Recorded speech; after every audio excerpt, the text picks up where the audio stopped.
Good morning, everybody. Matt Moda here with DGF Fantasy, here to give you a 3-pick entry to hammer on Underdog Fantasy. I found all 3 of these plays using the DGF DFS Optimizer.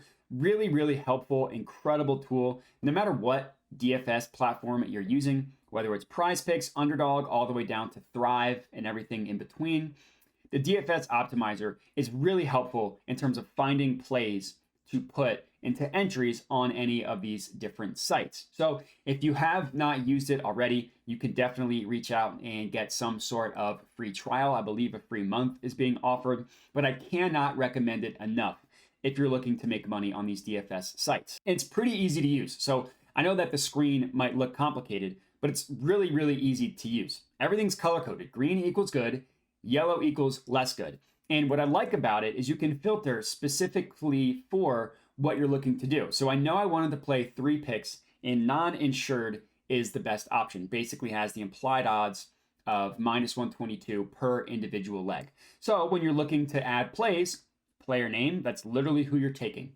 The stat, that's the stat you're taking. Next up, whether you're taking the over or the under.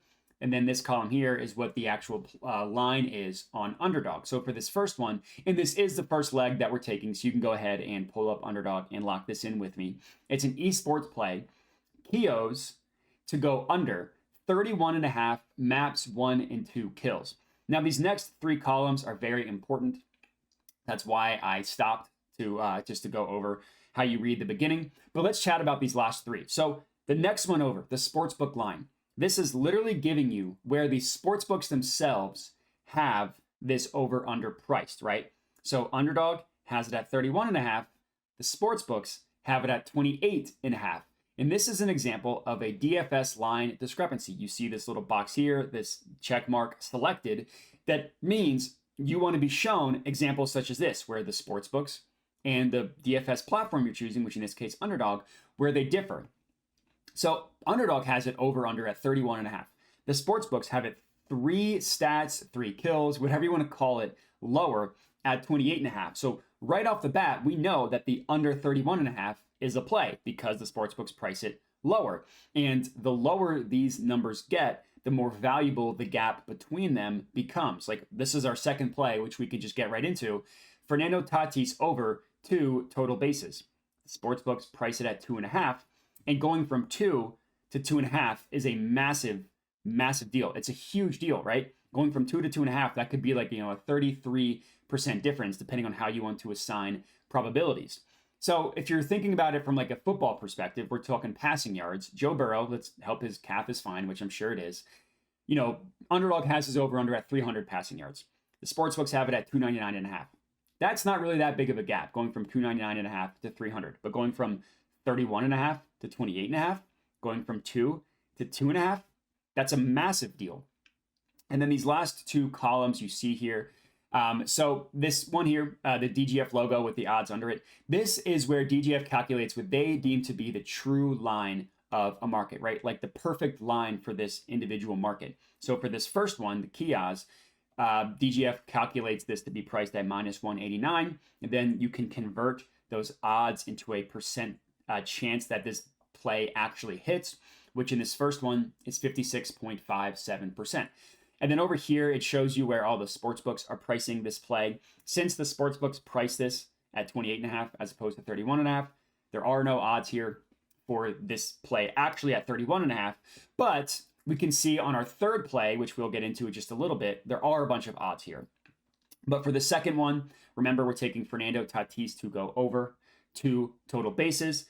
DGF calculates this to be at about -148 with the percent odds to hit of 56.34%. So generally, when you're playing these entries, you want to try and find as many plays in the green as you can. In this case, because we found 2 that were pretty high in the green at over 56%, I was able to afford taking 1 play in the yellow. Now, you don't want to fill up an entire entry of plays in the yellow, but 1 play specifically, 1 play individually, when the rest of your entry is green, is okay because your overall entry is above the break-even percent, which is about 55%. Anything that is above 55% is good to go. So we got 2 that are above 56%. And then this last one here just below 55 at 54.81. But here's the play.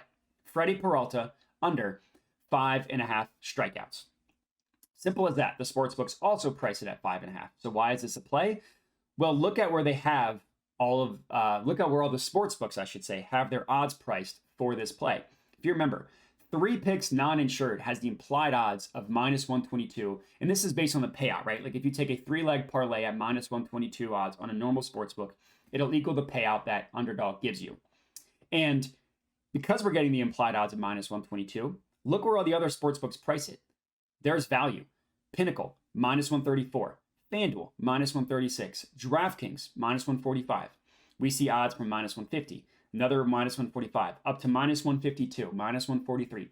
All of these sportsbooks price Freddie Peralta's pitcher strikeout prop at 5.5, but they heavily favor him going under. That makes it a value to put on Prizepicks. Underdog. We are not paying any of this extra juice on Underdog like you would on an actual sportsbook. There is your value. So, you could get an odds discrepancy, which is what this is an example of, where the odds differ on the same exact line, or you could get a line discrepancy, which is what our first 2 plays entailed. But to recap, play number 1, key odds under 31.5 maps, 1 and 2 kills. Next up, Fernando Tatis over 2 total bases. And then our third and final play is Freddie Peralta to go under 5.5 strikeouts. 3 picks for you guys. No chance that any of these 3 lose, cashing this Underdog entry. If you're tailing, comment and let us know. Other than that, remember to like the video, subscribe to the DGF YouTube channel. Thank you guys for watching, and have a good one.